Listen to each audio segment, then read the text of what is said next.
All right, so hold up. All right, so I'm Krisha Spears with the Reach Initiative. And we'll just kind of go through, we'll talk about what's going on. And most of us, I think Alicia Bridget and Kristen, you guys are the only ones we don't know. So, Carla maybe. So, but so this past weekend we did a grant, a leadership with ladies in the faith community, so that how people in the faith community can help with people in reentry and recovery. And it was a really good conference. That we had them do a compassion walk so that they could understand adverse childhood experiences. We did a run through of adverse childhood experiences and how those would affect you, body, mind, and spirit. And then it was a great weekend. Nicole Bailey was our keynote speaker, and then Amber Blankenship shared her story. So it was pretty powerful weekend. We did that. Coming up June 14th and 15th is the West Virginia Restorative Justice Conference. I sent out another email today about that early bird registration ends. And so you got 1 week left. On the 15th, it goes to full price. So if you're going to come to that, go ahead and register this week so you can get early bird pricing. And I think that's it, except for I'll pass off to Terry. She is our newest member of the Reach Initiative, so she could introduce herself and then pass it on to somebody else. And Bridget will save you till last. Terry? Oh, hi. My name is Terry Castle, and I'm overwhelmed every time I have to speak, even though it matter, because I'm in the privacy of my own home. But I served 16 years in Lakeland Correctional Center after, struggling most of my life with addiction. And I came out the other side with a little bit of a college degree. Took some yoga teacher training and learned how to forgive myself for all the stuff that I'd done in my life. And when I got out of prison, I went to college and began looking for meaningful work. So now, almost 3 years later, I finally got a job with the Reach Initiative, which I truly believe that's where I belong, doing what I love, helping others get out of prison and stay out of prison. And I'll pass it to, I don't know, I can't see because I'm on a mobile app.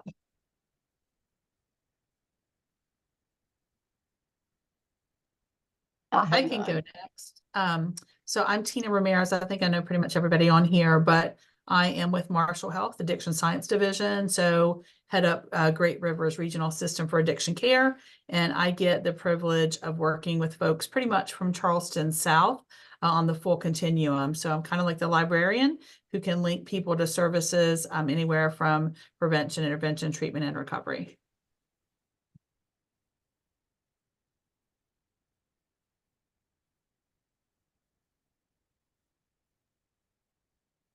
I guess I'll go. Oh, okay. Whoever wants to go. I'll go. I'll go and get it over with. My name's, most of you guys already know me, but I'm Aaliyah Tanner. I'm from Disability Rights of West Virginia. We're the federally mandated protection and advocacy group for people with disabilities. And that is for all ages, birth to death. My focus is CAP and PABS, that is the Client Assistance Program and the beneficiaries of Social Security. And what I do is I mostly work with Division of Rehabilitative Services to help people get over and, to overcome barriers to employment.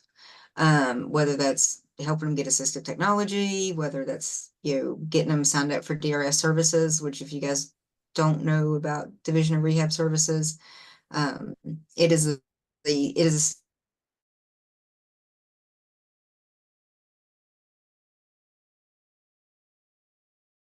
state agency that is vocational services, start at age 14 and go up to age 64. And they can help with almost everything. Whether that's counseling, whether that's education, including college, that can help pay for it, whatever that may be. I did put our website, phone number, and my email address in the chat, and our website has a lot of references and resources for people so they can advocate for themselves if that's what they want to do. But if you guys have any questions, please feel free to reach out to me. Thank you.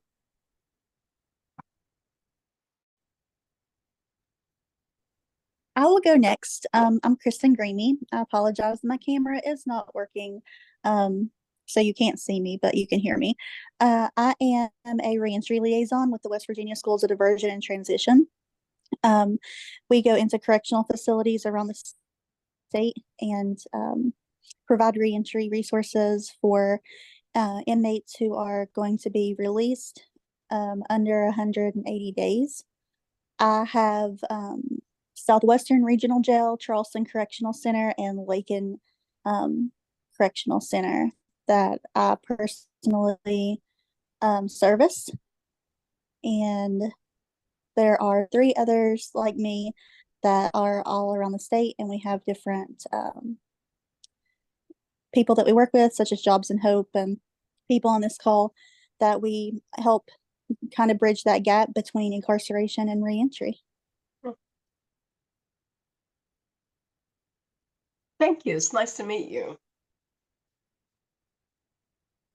I'll go. Hey, everybody. Seth Hansen. I'm the Partnership Development Manager for Groups Recover Together. We're an outpatient opioid use disorder treatment program. We have 7 locations across the state and also offer a hybrid model to help with open up some access for treatment. I did want to announce, I'll put it in the chat. We have partnered with Mosaic Groups and Family Strong in West Virginia to offer kind of a family support group. It's an 8-week program that's available for anybody that has a family member that is using, just to kind of collaborate and work together and work with the counselor just for some support. So I'll put that in the chat. Thanks. Thank you.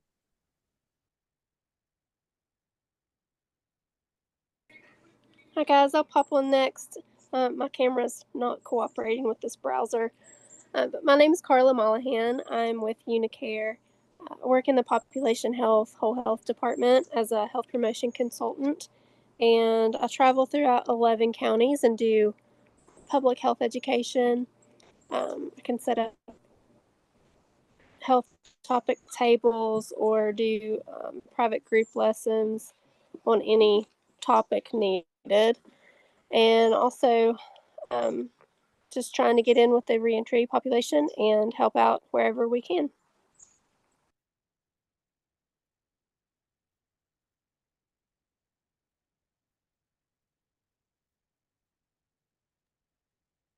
Is it my turn? Yeah. Hello, my name is Sarah Brown. I am a full-time mental health first aid trainer through Prestera, and I'm able to offer that training in the 8 counties that I list there at no charge. And it's a really good resume builder, can be available for CEUs, and it does 2 things.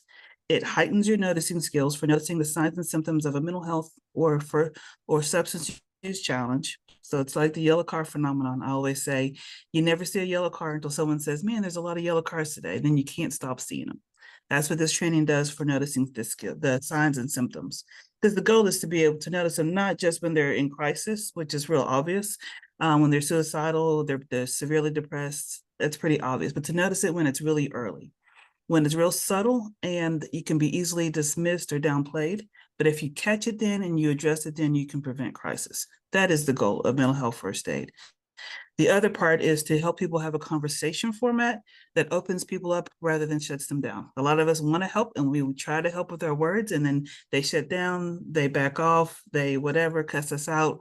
And so to teach people how to have that conversation in a way that helps build trust and safety so that the person stays open to talking. Those are the 2 goals of mental health first aid. And I can also do ACEs 101, 102, 103. It's kind of a recent certification that I've added.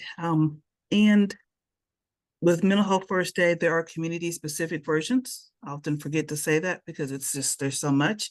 But thinking about what you all were saying earlier, there is a version of adult mental health first aid that is correction specific.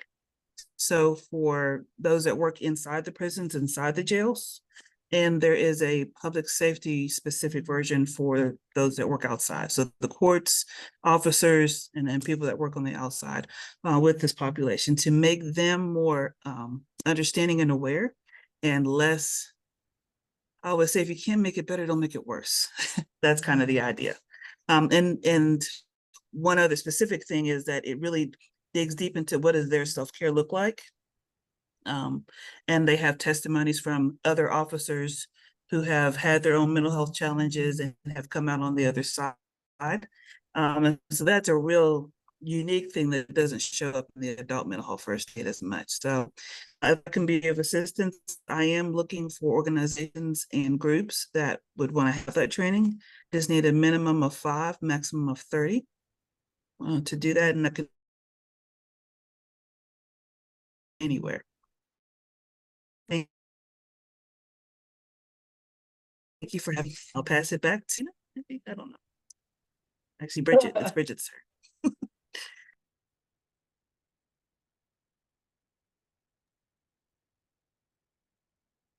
Am I the last to go now? My name is Bridget Chapin, and I was invited by Alicia to kind of give a little bit of a down low on what we can offer here at Boone County. I'm currently the program director now with Boone QRT, and mainly, obviously, we are to help with SUD treatment and alcoholism, but we steer from, not just that. And we keep a clothing closet, a hygiene, and other just normal basic household items that we're able to get through our Palatine grant that we apply for. And so we're pretty blessed in that region to be able to hand those out to those who are trying to get back on their feet after going through treatment. And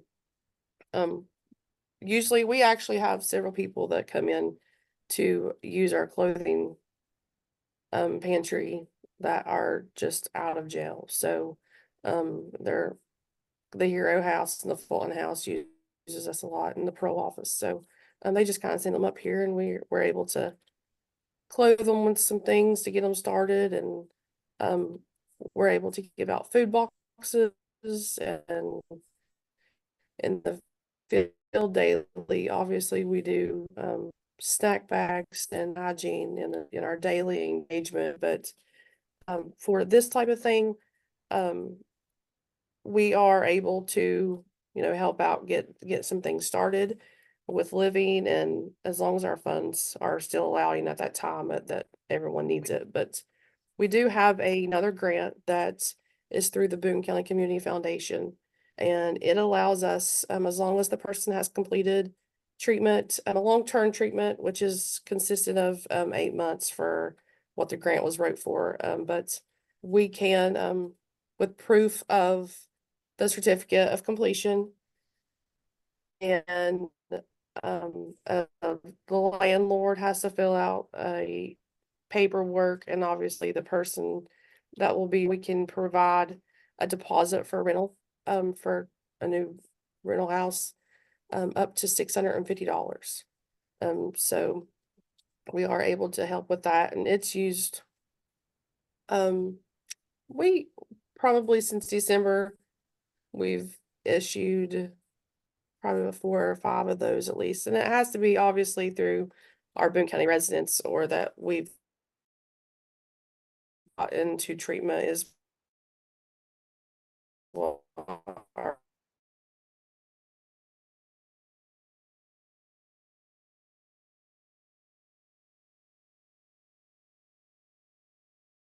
grant state continue the meetings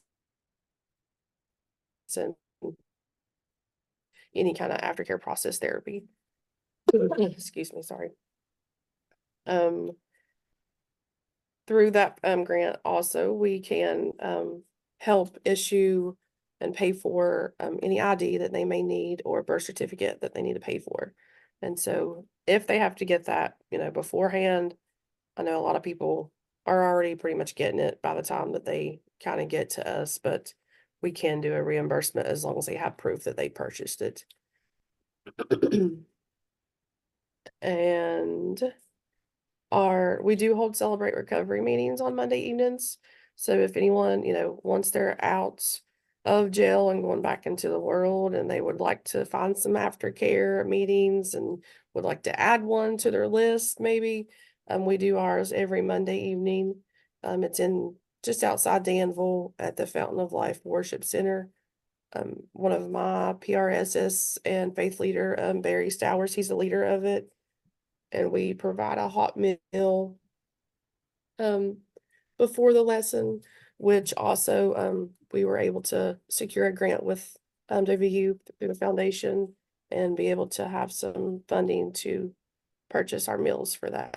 So we're not begging and volunteering everybody now to try to help us out to feed everybody. It's nice just to be able to feed everybody that comes, because it's sometimes the only reason sometimes some people do come, which it just means that they're able to engage with everybody. So we're okay with that. But through us alone with Boone County, if anyone ever needs any kind of assistance, clothing, hygiene, or any kind of something that we may be able to assist with, please give me a call. I do not care if you, I will promise I will keep looking until I can figure it out. But for the main part, we do work with the Family Support Center also. And they've moved just up the road, so they're not very far from us. And if I don't have it, he usually does. So if it's anything that we can help out with, we'll be more than happy to help someone get back up on their feet. And with our recovery meetings, we do transports with that. We don't really have a large team, but we do what we can to get people locally there that need a ride. So if they are at least in a 15-20 minute span, we don't care to try and help out to get them there. But other than that, I do have some events coming up. We're doing the community baby shower with the health department this week, but after that, we are doing a Chalk the Walk for mental health on May 4th. It's going to be held at the Madison Fire Department, and we are going to have some resource tables, some food. The Southern Community College is going to pay for some food, and the press area is donating the chalk. And we will be able to have a few guest speakers and then use the Veterans Bypass wellness trail that the city has to kind of do some chalking to the sidewalks about, mental health and inspiration quotes and pictures and that kind of thing. If you're interested in setting up a table with us that day, it will be just from 11 to about 12:30, probably something short and sweet, but something that we can, I know it's not SUD related with us, but, mental health is a lot sometimes intertwined with substance abuse. So we kind of felt like that it would be nice to have something like that for our area right now. So if anyone is interested in hanging out with us and setting up a resource table that day, you're more than welcome to shoot an email for me. Other than that, and of course, we take part in our Save a Life Day every year. So we're really excited to be heading out with that this year. If you ever need anything, please feel free to call me, email me. I don't mind at all if you use my personal cell. I'll even put it out. That's the only way usually sometimes you'll get a hold of me. But if anyone needs anything at all from us, please just let us know and we'll be glad to help you out. Thank you, Bridget, and thank you for all QRT does. I mean, I know that's a lot of stuff. And I guess I didn't realize until I started writing the ARC grant, and that was one of the things that they were talking about is mobile transport and reaching people. And so I made sure to put that in there, that in West Virginia, that's not an easy thing to do because of our geography. And so I included QRTs as part of our grant, just mentioning them. So, but and then any of those flyers, if you want me to send them out to the rest of the council, you can email those to me and I'll be happy to send them out. Thank you. You're welcome. And my email is at the top of the chat there. So one other thing that I did not mention earlier.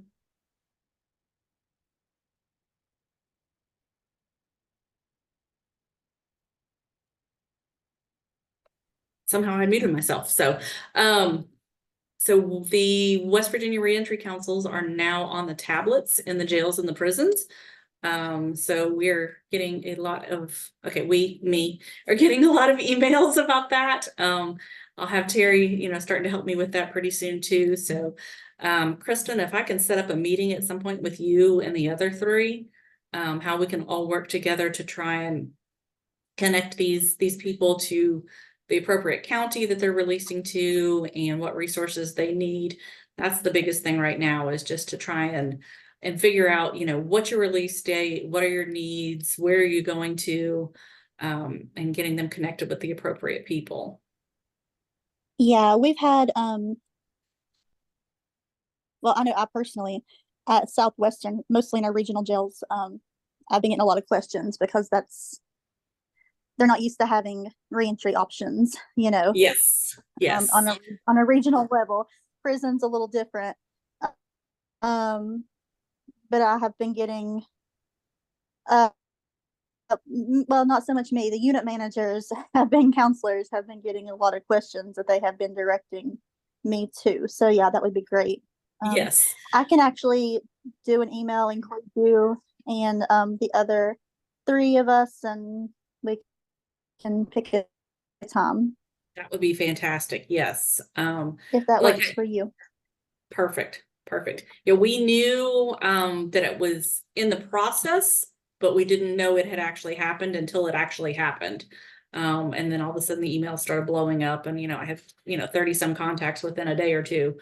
And I'm like, all right, now what do I do? Story of my life in a regional. Story of my life. Yeah.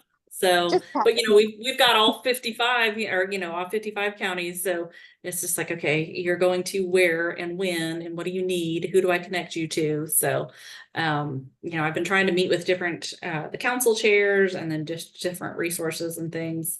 So trying to figure out what is the chain of getting them to the appropriate resource. So, but if we can set up a meeting, that would be I'm fantastic. gonna also include. Yeah, I'll also include Deb Harris in that email. Yes. That way she might want to set up a separate time for you to talk with the transition agents. That's who we work most closely with. Right. So yeah. it's rapid for everyone. Yes, we could do that. And then, we use QuickBase to track our people too. So as we're doing this, I might need to meet with Deb to, change some of our questions and stuff that we use for intake. So, but it's a good thing to have. And, as we have people, I'll refer them out to you, and Bridget, as I have people coming from Boone or going to Boone, I will let you know. So. Sounds good. Thank you. You're welcome. All right. Well, does anyone have anything else? Bridget, do you see Alicia at all? Have you seen her? I have not. I've not saw her in a long time. I haven't either. So I don't know if she's still interested in being the chair for this committee. I hadn't heard from her a long time until she emailed me to say that you would be here. So I thought, okay, she's gonna be back, and then she wasn't. So, I used to see her when she was part with the stopwatch meeting and done that, but yeah. since she switched over to her jobs, I've not had anything along with her yet. So is she still at Hero House? yes. Yeah. Okay. I do know that. Okay. All right. Well, I'll try and text her and check in on her. So, all right. Well, I think it passed here. So if it hasn't, if the eclipse is still coming your way, go run outside. it didn't really get as dark as I thought it was gonna, I kept waiting for thunder because it looked like it was, dark before, just cloudy, so. All right.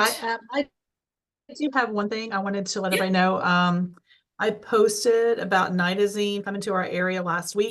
Yes. So I reposted on all the sites that I'm over to let everybody know that it is coming through there. I know that I think I got that alert on Thursday. So just be aware that if you start seeing overdoses and you're having to use a lot more Narcan, I know xylazine is out there as well, but they were talking about the nitazene being a lot like carfentanil.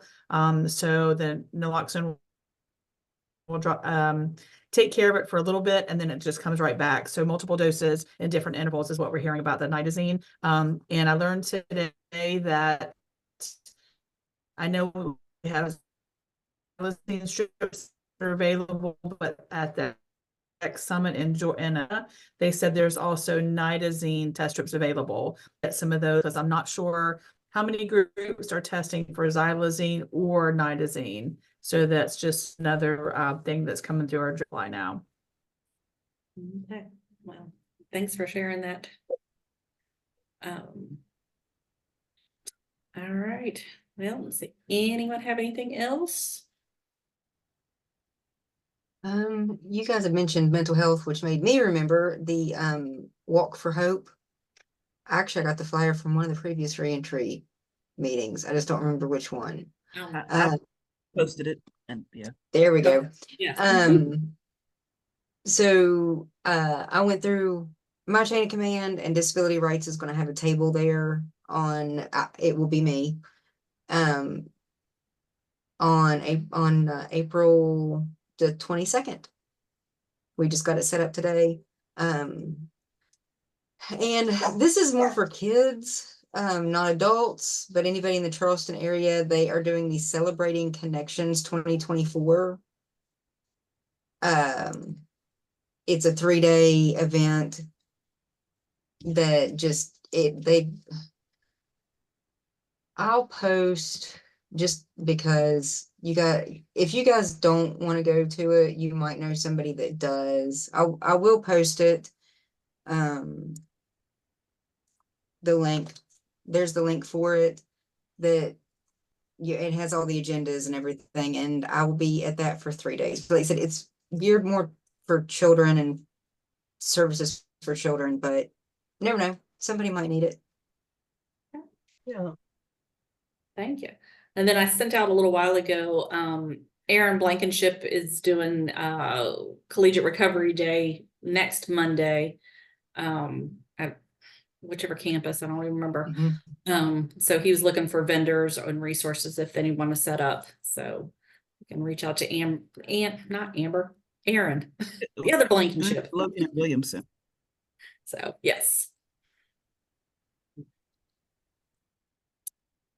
All right. Well, thank you for all you do and all that you are. And like I always say, now that it's pretty outside, go outside and play. Go get sunshine when it comes back. All right. I will see you all next month or tomorrow in some of your cases. All I will right. see you Wednesday. Okay. I'll see you then. All right. Hey, everybody. Bye.